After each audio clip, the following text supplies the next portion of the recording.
सुप्रभात बच्चों। हिंदी की कक्षा में आप सबका एक बार फिर से स्वागत है। आज हम संत कवि रैदास जी द्वारा लिखित पाठ रैदास के पद का अध्ययन करेंगे। सबसे पहले कवि परिचय जान लेते हैं। रैदास जी का जन्म 1388 में और मृत्यु 1518 में हुई। कवि रैदास मध्य युग के महान संत थे। इनका जन्म बनारस में हुआ। कबीरदास जी के समान ये भी मूर्ति पूजा, तीर्थ यात्रा जैसे कर्म कांडों में विश्वास नहीं रखते थे। इन्होंने ढोंग और आडंबरों पर तीखा प्रहार किया है। इन्होंने मानव मन की पवित्रता और सच्चाई पर बल दिया है। अपनी रचनाओं के माध्यम से समाज में व्याप्त अर्थात छुपी हुई बुराइयों को दूर करने में इन्होंने महत्वपूर्ण योगदान दिया है। इनकी भाषा शैली है, इनकी रचनाएं सरल व्यवहारिक ब्रज भाषा में रचित है, जिसमें अवधी, राजस्थानी, खड़ी बोली और उर्दू फारसी के शब्दों का भी समावेश है अर्थात मिश्रण है। इनके 40 पद सिखों के पवित्र धार्मिक ग्रंथ श्री गुरु ग्रंथ साहिब में सम्मिलित है। रैदास का पहला पद है, अब कैसे छूटे राम नाम रट लागी, प्रभु जी तुम चंदन हम पानी, जाकी अंग अंग बांस समानी, प्रभु जी तुम घन बन हम मोरा, जैसे चितवत चंद चकोरा, प्रभु जी तुम दीपक हम बाती, जाकी ज्योति भरे दिन राती, प्रभु जी तुम मोती हम धागा, जैसे सोनहि मिलत सुहागा, प्रभु जी तुम स्वामी हम दासा, ऐसी भक्ति करे रदासा। पहले पद का केंद्रीय भाव इस प्रकार है। यहाँ रैदास के दो पद लिए गए हैं। पहले पद प्रभु जी तुम चंदन हम पानी में कवि अपने आराध्य को याद करते हुए उनसे अपनी तुलना करता है। उसका प्रभु बाहर कहीं किसी मंदिर या मस्जिद में नहीं विराजता अर्थात निवास करता है, वरन उसके अपने अंतस अर्थात अंतर मन में सदा विद्यमान रहता है। यही नहीं, वह हर हाल में हर काल में उससे श्रेष्ठ और सर्वगुण संपन्न है। इसीलिए तो कवि को उन जैसा बनने की प्रेरणा मिलती है। कवि ने यहाँ प्रकृति एवं जीवों के विभिन्न रूपों का उपयोग करके यह कहा है कि भक्त और भगवान एक दूसरे के बिना अधूरे हैं। उनके अनुसार ईश्वर श्रेष्ठ हैं और हर जन्म में वे ही सर्वश्रेष्ठ रहेंगे। अब कैसे छूटे राम नाम रट लागी, प्रभु जी तुम चंदन हम पानी, जाकी अंग अंग बांस समानी। यहाँ पर रट लगने का अर्थ है आदत लगना, जाकी का अर्थ जिसकी है। भावार्थ इस प्रकार है।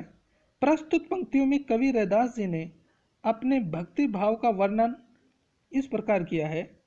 उनके अनुसार जिस तरह है भक्ति में बहुत सारी चीजें एक दूसरे से जुड़ी रहती हैं, ठीक उसी तरह भक्त एवं भगवान भी एक दूसरे से जुड़े हुए हैं। उन्होंने प्रथम पंक्ति में ही राम नाम का गुणगान किया है। रैदास जी ने इन पंक्तियों में कहा है कि अगर एक बार राम नाम रटने की लत लग जाए तो वह कभी छूट नहीं सकती। उनके अनुसार भक्त एवं भगवान चंदन की लकड़ी एवं पानी की तरह होते हैं। जब चंदन की लकड़ी को पानी में डालकर छोड़ दिया जाता है तो उसकी सुगंध पानी में फैल जाती है। ठीक उसी प्रकार भगवान की सुगंध यानी भक्ति भक्त के मन में विद्यमान रहती है। प्रभु जी तुम घन हम मोरा, जैसे चितवत चंद चकोरा।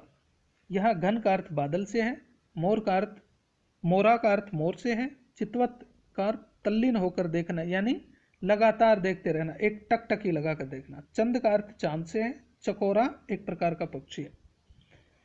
भावार्थ, वह कहते हैं कि जब वर्षा होने वाली होती है और चारों तरफ आकाश में बादल घिर जाते हैं तो जंगल में उपस्थित मोर अपने पंख फैलाकर नाचे बिना नहीं रह सकता।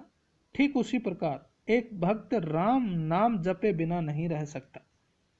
जिस प्रकार चकोर पक्षी पूरी रात एक टक चंद्रमा को निहारता रहता है, उसी प्रकार भक्त ईश्वर की भक्ति में रात दिन तल्लीन रहता है अर्थात प्रभु की भक्ति में खोया रहता है।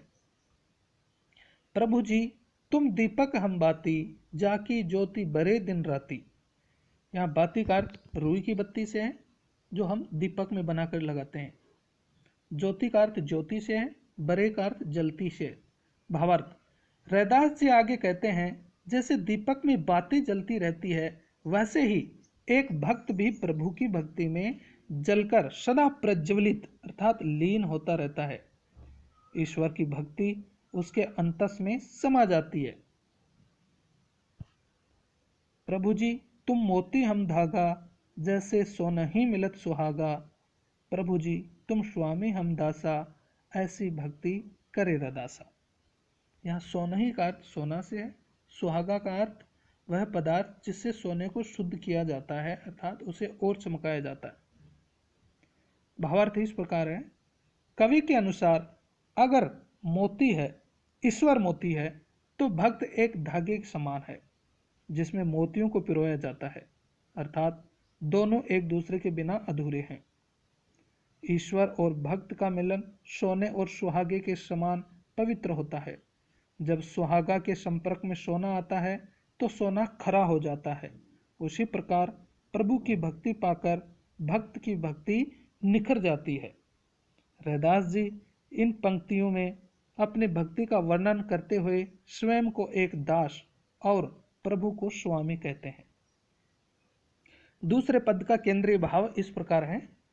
अपने दूसरे पद ऐसी लाल तुझ बिनु कौनु करे में रैदास जी ने ईश्वर की महत्ता का वर्णन किया है, उसके महत्व को बताया है। उनके अनुसार ईश्वर धनी, गरीब, छुआछूत आदि में विश्वास नहीं करते और वे सभी का उद्धार करते हैं, कल्याण करते हैं। वे चाहें तो नीच को भी महान बना सकते हैं। ईश्वर ने नामदेव, कबीर, त्रिलोचन, सदना और सैनु जैसे संतों का उद्धार किया था और वे हमारा भी उद्धार करेंगे। इस तरह उन्होंने हमें उस समय के समाज में व्याप्त जात पात, छुआछूत जैसे अंधविश्वासों का त्याग करने की सलाह दी है।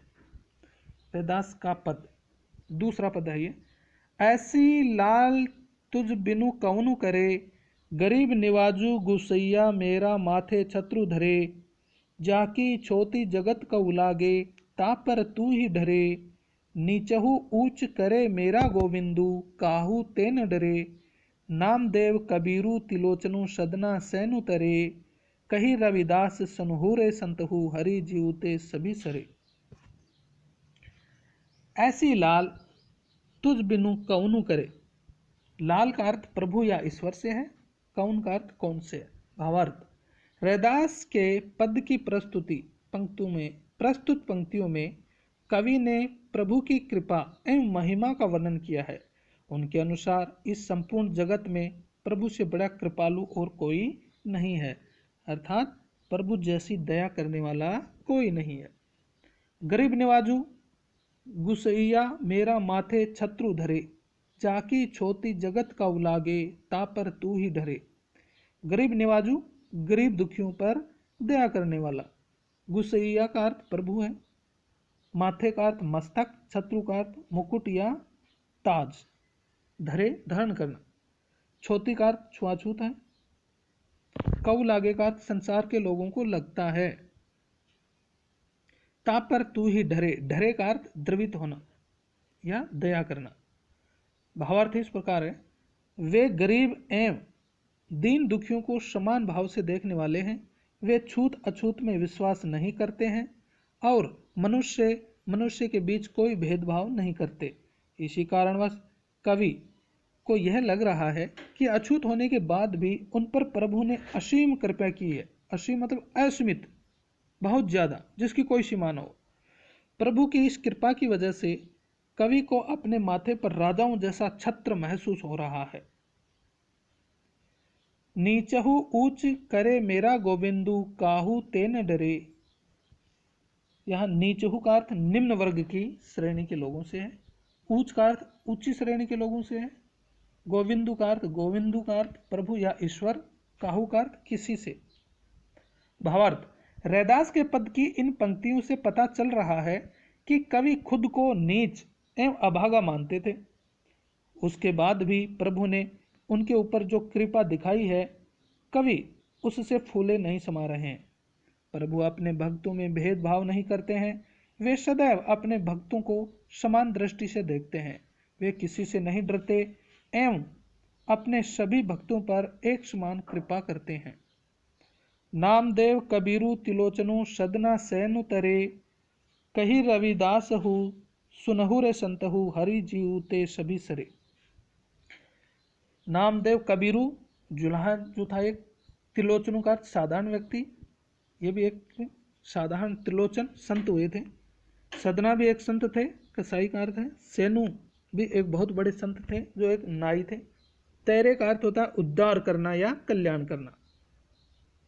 हरि जीव का अर्थ हरि है, और सभी सरे का अर्थ है सब संभव हो जाता है।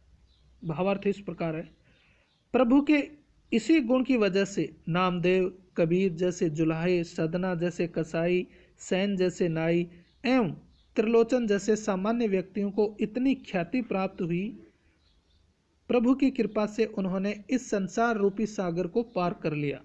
रैदास के पद की अंतिम पंक्तियों में कवि संतों से कहते हैं कि हरि यानी प्रभु की महिमा अपरंपार है, वो कुछ भी कर सकते हैं। धन्यवाद।